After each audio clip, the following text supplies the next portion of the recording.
కార్యక్రమానికి స్వాగతం. నేను మీ లక్ష్మణరావు.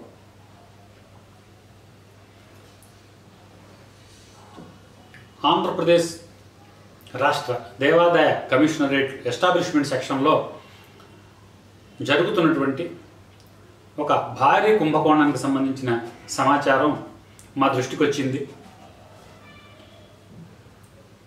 ఈ కార్యక్రమ రూపంగా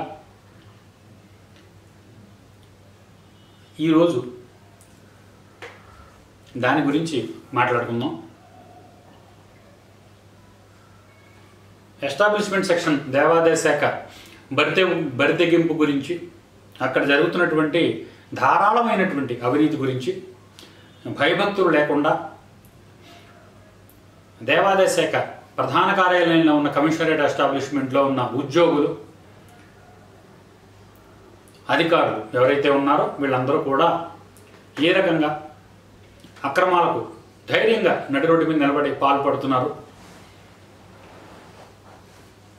ఎన్ని రకాలుగా వ్యవస్థను దోపిడీకి గురి చేస్తున్నారు అన్న అంశాన్ని, ఈ అంశంతో ముడిపడి ఉన్న ఈ కార్యక్రమాన్ని ఒక్కసారి మనం గనక నిశితంగా పరిశీలించాలంటే, కార్యనిర్వహణాధికారుల ప్రమోషన్లకు సంబంధించినటువంటి విషయం ఇది. దీనిలో గ్రేడ్ 1 ఈవోలకు సంబంధించిన ప్రమోషన్ల కోసం కొంతమంది ప్రయత్నం చేస్తున్నారు. వాళ్ళందరూ గ్రేడ్ 2 ఈవోలుగా ఉన్నారు. అయితే దీనికి సంబంధించినటువంటి సీనియారిటీ లిస్టు ఆల్రెడీ దేవాదాయ కమిషనరేట్లో గ్రేడ్ 2 ఎగ్జిక్యూటివ్ ఆఫీసర్ల నుంచి గ్రేడ్ 1 ఎగ్జిక్యూటివ్ ఆఫీసర్లుగా ఎవరు అర్హులు అన్న విషయం మీద తయారు చేసి పెట్టుకున్నట్టుగా ఒక సమాచారం వచ్చింది. ఆ లిస్టు తయారీలోనే భారీ కుంభకోణం జరిగినట్టుగా, అసలు అవినీతి. మరి ఈ గ్రేడ్ 2 ఈవోలు ఎవరు, గ్రేడ్ 1 ఈవోల లిస్టు తయారీకి వీళ్ళు ఎందుకు వెళ్తున్నారు, దీనిలో అవినీతి ఏముంది, ఈ గ్రేడ్ 2 సీనియారిటీ లిస్టులో ఉన్న వ్యక్తుల్లో ఎంతమంది అసలు అనర్హులు గ్రేడ్ 2 ఈవోలుగా రాకుండానే కాకుండా ఇప్పుడు గ్రేడ్ 1 ఈవో పోస్టింగులు కూడా పోటీ పడడం, దానికి సీనియారిటీ లిస్టులు తయారీ పేరిట జరుగుతున్నటువంటి ఈ అవినీతి కనుక మనం పరిశీలించినట్టు అయితే, కొంతమంది కార్యనిర్వహణాధికారులు డైరెక్ట్ రిక్రూటీ కోటాలో వచ్చినటువంటి వాళ్ళు గతంలో లాస్ట్ ఇయరే ప్రభుత్వానికి దేవాదాయ మంత్రి, రెవెన్యూ ప్రిన్సిపల్ సెక్రటరీ, గౌరవ కమిషనరేట్ పేరు మీద వాళ్ళు ఆల్రెడీ ఒక ఫిర్యాదు చేశారు. దానిలో వాళ్ళు చెప్తున్నది ఏంటంటే, దేవాదాయ కమిషనరేట్ కార్యాలయంలో ఎస్టాబ్లిష్మెంట్ సెక్షన్లో గల ఉద్యోగులు, అధికారుల సహకారంతో గ్రేడ్ 2, 3 కార్యనిర్వహణాధికారులుగా గల అనర్హులు గ్రేడ్ 1 కార్యనిర్వహణాధికారులుగా పదోన్నతి పొందడం కోసం చేసినటువంటి ప్రయత్నాలు నిత్యకృత్యాలు అయిపోయాయి. దీనివల్ల మాకు చాలా అన్యాయం జరుగుతోంది అంటే వారు చేసిన ఫిర్యాదులో సారాంశం గురించి నేను మాట్లాడుతున్నాను. అయితే ఈ విధంగా గ్రేడ్ 1 కార్యనిర్వహణాధికారులుగా పదోన్నతులు పొందడం కోసం ఎస్టాబ్లిష్మెంట్ సెక్షన్ సహకారంతో చాలా చోట్ల సైక్లింగ్లు కూడా మార్చేశారు, కొత్త లిస్టులు తయారు చేశారు, పాత లిస్టులు మాయం చేశారు. దీనివల్ల అర్హులు అందరం కూడా మేమందరం కప్పబడిపోతున్నాం. ఆ లిస్టులో అసలు మా పేర్లే ఉండట్లేదు. సీనియారిటీ లిస్టులో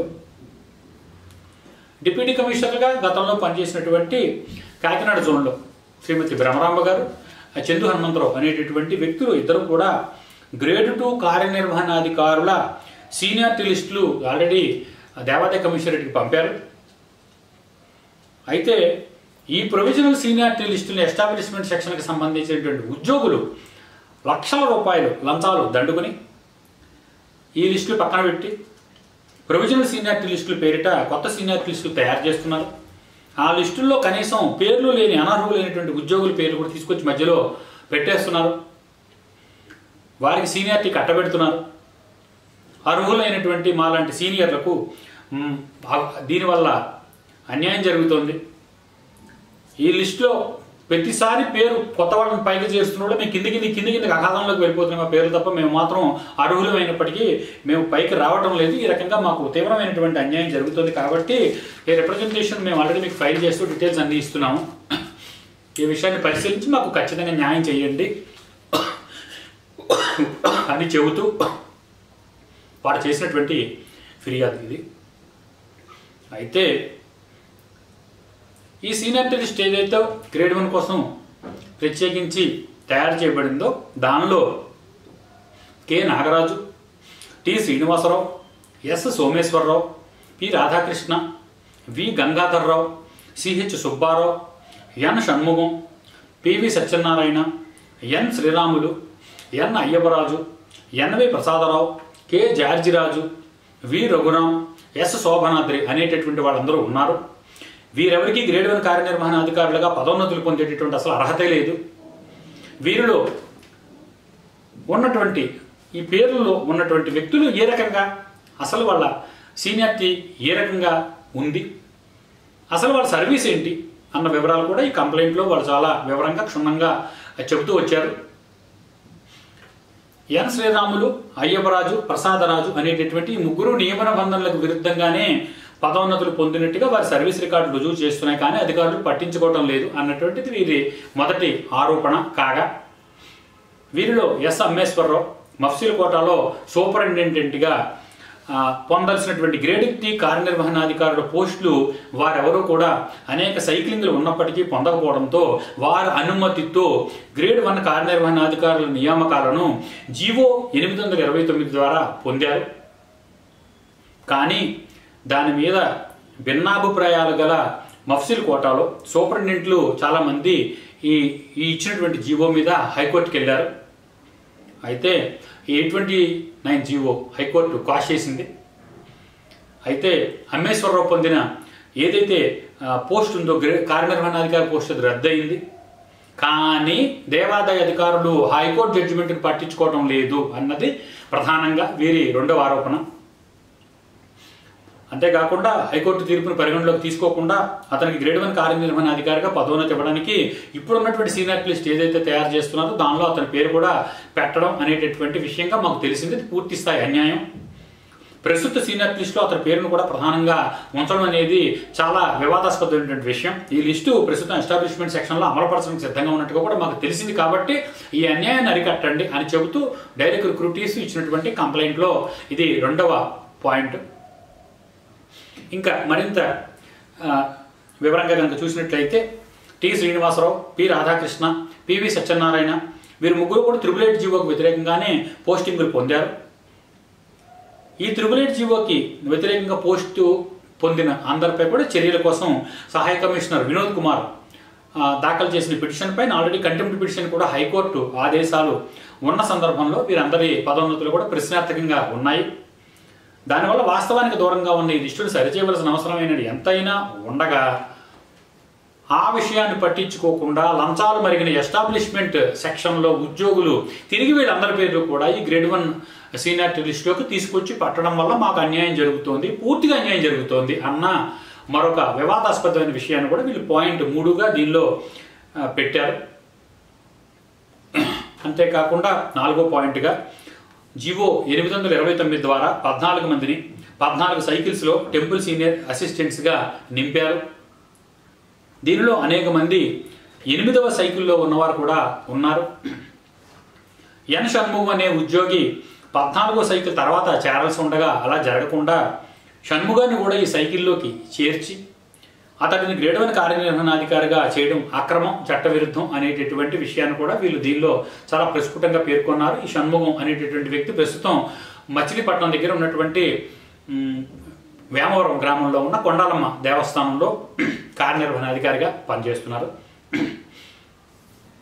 అదేవిధంగా హరిగోపినాథ్ అనేటటువంటి కార్యనిర్వహణాధికారి మిగిలిన సైకిల్స్ ప్రకారం సీనియారిటీ ఫిక్స్ చేయమని హైకోర్టులో కేసు వేసి కూడా ఆయన గెలిచారు. దానిని కమిషనర్ కార్యాలయం కూడా ఒక పక్కన పెట్టి అమలు చేయటం లేదు. అందువల్ల ఆయన మళ్ళీ కంటెంప్ట్ కూడా వేశారు. ఆ కేసు కూడా ప్రస్తుతం విచారణలో ఉంది. దాన్ని కూడా అధికారులు పట్టించుకున్న దాఖలాలు లేవు. అంటే హైకోర్టులో రిట్ వేసి మాకు న్యాయం చేయమన్నప్పటికీ హైకోర్టు జడ్జిమెంట్లు ఇచ్చి తీర్పు ఇచ్చినప్పటికీ కూడా పట్టించుకున్నటువంటి దాఖలాలు ఎస్టాబ్లిష్మెంట్ సెక్షన్లో లేవు. దీనివల్ల ఏం తెలుస్తుందంటే ఉన్నత న్యాయస్థానాల కన్నా, సాక్షాత్తు ముఖ్యమంత్రి జగన్ గారి కన్నా, వెల్లంపల్లి శ్రీనివాస్ కన్నా, ప్రిన్సిపల్ సెక్రటరీ కన్నా కూడా ఎస్టాబ్లిష్మెంట్ ఉద్యోగులు సూపరింటెండెంట్లే పెద్దలుగా నటిస్తున్నారు. మరి వారి మాటే చెల్లుతుంది. దీనివల్ల రుజువవుతుంది. వీరి కంఠఘోష కనుక మనం చూసినట్టయితే కనుక ఈ విషయాలు నిజమా కాదా అన్నది ఈ రోజు వరకు పరిశీలించిన దాఖలాలు లేవు. దీని మీద ఎటువంటి విచారణ జరిపినటువంటి సందర్భం కూడా లేకపోవడంతో ఈ విషయం నేడు తెర మీదకి రావడానికి గల కారణం మనం ఆఖరిలో ఒకసారి మాట్లాడుకుందాం. అసలు ఈ కుంభకోణం ఏమిటి, దీనిలో ఎటువంటి కుంభకోణం దాగి ఉంది. అయితే అనర్హత కలిగిన గ్రేడ్ 1 కార్యనిర్వహణాధికారిగా పదోన్నతులు పొందడానికి లిస్టులో పేరు గలవారిలో అయ్యప్పరాజు, శ్రీరాములు, ఎన్ ప్రసాదరాజు వీరు ముగ్గురు ఎస్టాబ్లిష్మెంట్ సెక్షన్లో సూపరింటెండెంట్ ఉన్నతాధికారి లేకపోతే ఉద్యోగులను మభ్యపెట్టి తమ అనర్హులను తెలిసి కూడా వీళ్ళు సీనియర్లుగా ప్రమోషన్ తెచ్చుకున్నారు, మళ్ళీ తెచ్చుకోవడానికి ప్రయత్నం చేస్తున్నారు. అయితే వీరి ప్రమోషన్లను కోర్టు కొట్టేసిందన్న విషయం వీళ్ళు ఎవరికీ తెలియజేయడం లేదు. అదేవిధంగా దేవాదాయ కమిషనరేట్ కూడా వాటిని పరిశీలించడం లేదు. వీరిని రీపాట్రియేట్ చేయడానికి సంబంధిత ఉప కమిషనర్ నోటీస్ కూడా ఇచ్చారు గతంలో. ఆ నోటీసును వాడు కోర్టులో ఛాలెంజ్ చేయగా కోర్టు కూడా దానిని కొట్టేసింది. అయినా వీరి ముగ్గురిని రీపాట్రియేట్ చేయకుండా అలాగే విధుల్లో కొనసాగిస్తున్నారు. ఈ కొనసాగించడానికి ఎస్టాబ్లిష్మెంట్ సెక్షన్ చాలా సహాయ సహకారాలు అందిస్తుంది అనేది కూడా ఒక 4వ ఆరోపణగా వీళ్ళు పేర్కొంటున్నారు. అందువల్ల వీరి నేటికి జీతాలు అక్రమంగా పొందుతూనే ఉన్నప్పటికీ కూడా ఏ కోణంలోనూ అటు కమిషనర్ కార్యాలయం కానీ లేకపోతే additional commissioner, joint commissioner, deputy commissioner, assistant కమిషనర్లు కూడా దీనిని పట్టించుకోపోవడం అనేది కూడా మాకు చాలా ఆశ్చర్యం అనిపిస్తోంది అని కూడా వారు ఈ ఫిర్యాదు ద్వారా బాధ వెళ్ళబోసుకున్నారు. అలాగే అనర్హత గలవారిలో ఎం సత్యప్రసాద్ అనేటటువంటి ఒక వ్యక్తి కూడా ఉన్నారు. వీరు 1983లో అటెండర్గా 90 రూపాయల జీతానికి ఉద్యోగంలో చేరారు. 1989లో 429 రూపాయలకు స్కేల్ ఫిక్స్ అయింది. వీరు జూనియర్ అసిస్టెంట్ స్కేల్ 1991లో పొందగలిగే ఉత్తర్వులు తెచ్చుకున్నారు. ఇప్పుడు 1983 నుండే వీరు సీనియర్గా క్లెయిమ్ చేస్తున్నారు అనేది కూడా ఒక ప్రధానమైనటువంటి ఆరోపణ. అంటే 1991 నాటి ఉత్తర్వులు 1983 నుంచి ఎలా అమలు చేస్తారు, 8 సంవత్సరాల వెనక నుంచి ఎట్లా అమలు అవుతుంది అనేది కూడా ఒక ప్రధానమైనటువంటి వివాదం కాగా దానిని కూడా దేవాదాయ కమిషనరేట్ పట్టించుకున్నటువంటి దాఖలాలు లేకపోవడం పూర్తిగా విచారకరం, వివాదాస్పదం. చట్టవిరుద్ధం కూడా అయినప్పటికీ వీటిని ఎవరు పట్టించుకోవట్లేదు. మరి మా బాధలు ఎలాగే ఉన్నాయని వారు డైరెక్ట్ రిక్రూటీస్ లేకుండా అర్హులు చేసినటువంటి కంప్లైంట్లో మిగిలిన కొన్ని విషయాలు కూడా మనం చూద్దాం. ఎస్ శోభనాద్రి అనేటటువంటి సర్వీస్ కూడా ఇంతే. వీరు కూడా రికార్డ్ అసిస్టెంట్గా చేరి సర్వీస్ మొత్తం వారు అక్రమాల బాటలోనే కొనసాగింది. వీరు సర్వీస్ రిజిస్టర్ చూస్తే కనుక అక్రమాలన్నీ బయటపడతాయి. కాబట్టి మేము తెలియజేస్తున్న పేర్లలో గల అందరు సర్వీస్ రిజిస్టర్లు క్షుణ్ణంగా పరిశీలించవలసిన అవసరం ఉంది. అందువల్ల ఈ సీనియర్ లిస్టులు తయారు చేసేటప్పుడు ఎన్ని సీనియర్ లిస్టులు ఎంతమంది తయారు చేస్తున్నారు, ఏ కోటాలో ఉన్న వాళ్ళని ఎక్కడ పెడుతున్నారు, అసలు మఫ్సిల్ ఏంటి, టెంపుల్ కోటా ఏంటి, డైరెక్ట్ రిక్రూటీస్ కోటా ఏంటి అనే విధి విధానాలు కూడా పాటించకుండా ఎస్టాబ్లిష్మెంట్ సెక్షన్లో ఎవరైతే డబ్బులు కుమ్మరిస్తున్నారో వాళ్ళకే సీనియర్ లిస్టులో పేర్లు వస్తున్నాయి కానీ మా పేర్లు రావట్లేదు అనేది కూడా వీరి బాధగా వారు చెప్పుకుంటున్నారు. అంతేకాకుండా వీరి ఈ పైన తెలిసినటువంటి అనేక మందికి ఎస్టాబ్లిష్మెంట్ అనేటటువంటి సెక్షన్ సపోర్ట్ ఇవ్వడం ద్వారా వాళ్ళ సీనియర్ లిస్టులోకి తీసుకురావడం ద్వారా హైకోర్టు తీర్పులు పట్టించుకోకపోవడం ద్వారా కంటెంప్ట్ పిటిషన్లు మూవ్ చేసినప్పటికీ వాటికి కూడా సమాధానం ఇవ్వకుండా కోర్టులను కూడా నిర్లక్ష్యం చేయడం ద్వారా ఎవరైతే లక్షల రూపాయలు కుమ్మరిస్తారో వాళ్ళకి మాత్రమే పోస్టింగ్లు ఇస్తూ వస్తున్నారనేది కూడా వీరి ప్రధానమైనటువంటి ఒక పాయింట్గా దీనిలో పేర్కొన్నారు. అంతేకాకుండా CO 390 ద్వారా మఫ్సిల్ పోస్టులు, టెంపుల్ సూపరింటెండెంట్ పోస్టులు న్యాయబద్ధంగా నింపబడ్డాయి. కానీ ఈ విషయంలో సత్యప్రసాద్, శోభనాద్రులకు గల ప్రత్యేక హక్కులు ఏమిటో అవి ఎలా వచ్చాయో ఎవరిచ్చారో భగవంతుడికే తెలియాలి. మరి వీరి సీనియారిటీ 1989 లేదా 1991లో ఏది చూసినప్పటికీ కూడా వీరికి పదోన్నతి రాదు. అయినా కూడా వీరి సీనియర్ లిస్టులో మళ్ళీ ఎలా వచ్చారో మాకు అర్థం కావట్లేదని ఇటీవల లేటెస్ట్ సీనియర్ లిస్టులో వీళ్ళ పేరు ఉండడంతో ఆశ్చర్యపోయినటువంటి ఈ అర్హులు ఈ పాయింట్ని కూడా ఈ ఫిర్యాదులో జత చేశారు.